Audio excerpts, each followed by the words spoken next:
Hi everyone. So our friend Coneman was asking recently in a comment if I could talk a little bit about whether INFJs experience cognitive dissonance, if cognitive dissonance is something that INFJs are particularly prone to, if this is something that we may expect in a lot of INFJs. And it's funny because I think I must have discussed this topic before, but I want to return to it with a little bit more emphasis. And the reason why I want to put more emphasis on it is that my thinking on it has evolved, become more nuanced, partly through the thinking that went into my latest book, The Infinite Soul, different subtypes of INFJ that are sketched therein, and further reflections on the concept of severance, right? The concept of severance is going to be quite important here. So if you are not familiar with this concept, I've discussed it in many videos, like in the last few months.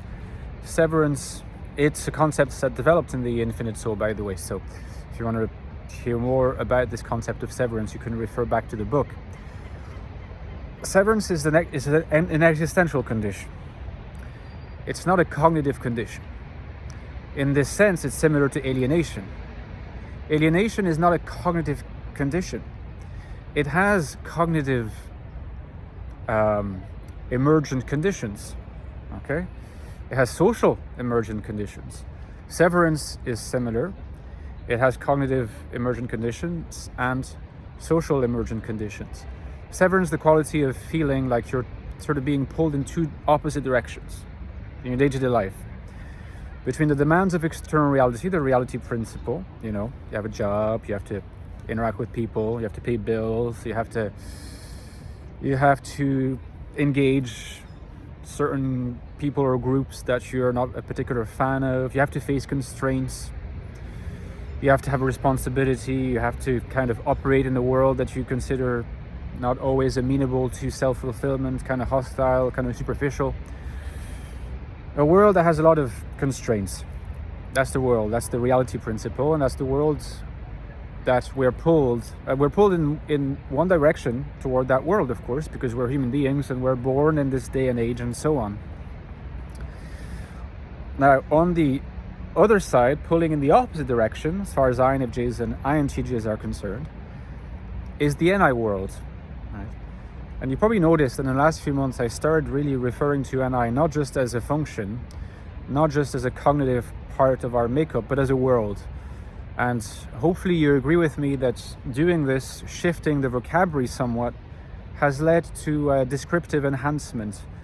Because NI really is a world, and we can understand INFJs and INTJs better when we think of NI as a world with its own rules, with its own properties, with its own qualities, with its own coordination between different parts, its own norms.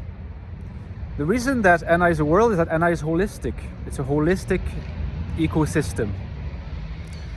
And the INFJ and the INTJ are sort of right in the middle, weaving that web, that holistic web that is the NI world, and feels very comfortable to them, is the ultimate realm of their subjective self-expression. And the everyday world is not quite like that, and yet the two worlds have to somehow be made to fit together. That's severance, because the rules and makeup of one world are different from, and sometimes incompatible with, or seem incompatible with, the rules and makeup of the other. So what's important to, again, really drive home is that severance is an existential condition. There's a link here between the fact that I call my work Jungian existentialism and what I'm talking about. I don't call my work Jungian existentialism just because it sounds kind of cool, combining Jung and, Heidegger, Sartre, and other existentialist philosophers. Existentialism is really interested in the structure of existence, what is presupposed by the fact that we are a certain way in the world. So you can consider that our cognitive makeup, for example, and I'll get to cognitive dissonance in a second, is part of what we are, all right? Our existential constitution is what needs to be there in order to facilitate what we are. So you can differentiate that using Heideggerian language between our ontology, what we are, and our pre-ontology or fundamental ontology, which facilitates what we are. Our existential structures, and are different from type to type, belong to that domain. Alienation is an example, severance is another. Now,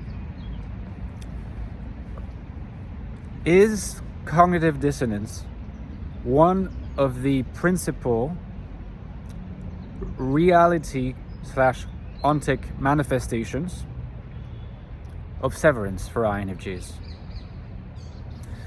My answer is of course.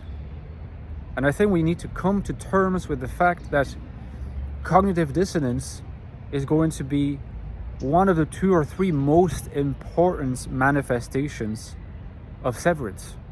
And perhaps that's also a way in which people who are a little bit less philosophically inclined or abstractly inclined can come to appreciate this notion of severance. You can work your way up or down towards severance, which is more fundamental than cognitive dissonance, by starting your way, if you like, starting from cognitive dissonance, because I think cognitive dissonance is something that a lot of INFJs are going to experience. Now, the complication is that some INFJs will not recognize cognitive dissonance. They will even deny that they have cognitive dissonance. That's the tricky part, because there's something crafty about cognitive dissonance, is that it is unconscious for the most part. And part of the reason why it's unconscious is that it's repressed. We don't want to tell ourselves we have cognitive dissonance, because if we start bringing that into consciousness too often, we're going to, of course, start getting afraid of dissociation.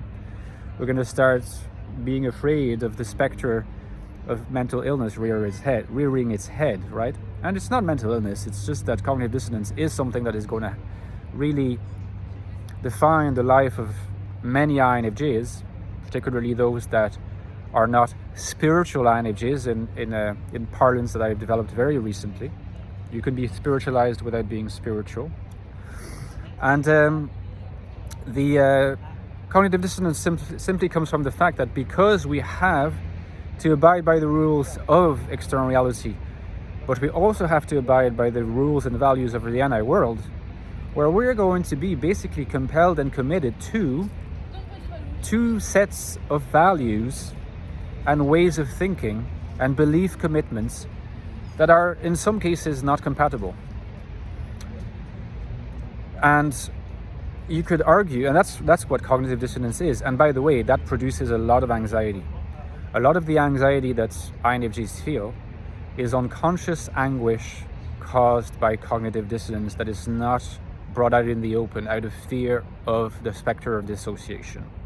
If you can replay that sentence, I think that's a very important sentence to understand INFJs better. And one of the challenges of the bridging of severance, the project I like to talk about, bringing NI into the world, can also be described then at this more reality level as an alignment of the values that you espouse and defend in the everyday world with the values and ways of thinking that you are committed to in the NI world. So there is what Gadamer, the philosopher Gadamer, would describe as a fusion of horizons. You have to update both. You have to change the way you live, change the way you act in the world to bring it more in line with the set of beliefs and attitudes and values and norms in your NI world. But you also have to bring, the NI world closer to the overlap. There's an effort to be made in both directions.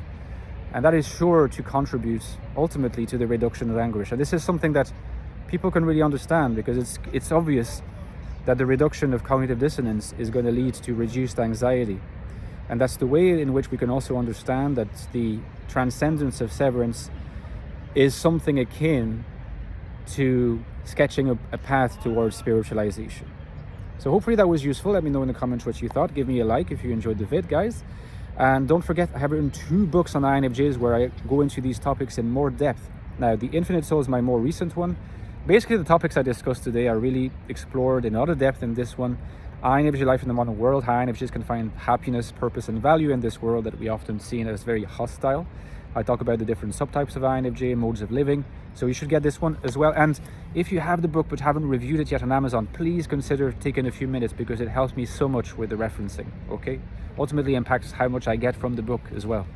And the prequel that you might be familiar with is the Ecstatic Soul, and you look at the INFJ personality, where I look at the inside of the INFJ mind and its existential manifestations. First book of Jungian existentialism, the deepest investigation of the INFJ consciousness you'll find. And as usual, I'd like to remind you that the main lifeblood of my channel is donations to help me keep going. I have a Patreon page, the link is right below, as well as the other links, and you can donate from $3.50 a month. You get access to bonus content, you get access to me to suggest new videos to discuss, and the community. So consider it, please, guys, and I'll see you next time. Bye-bye.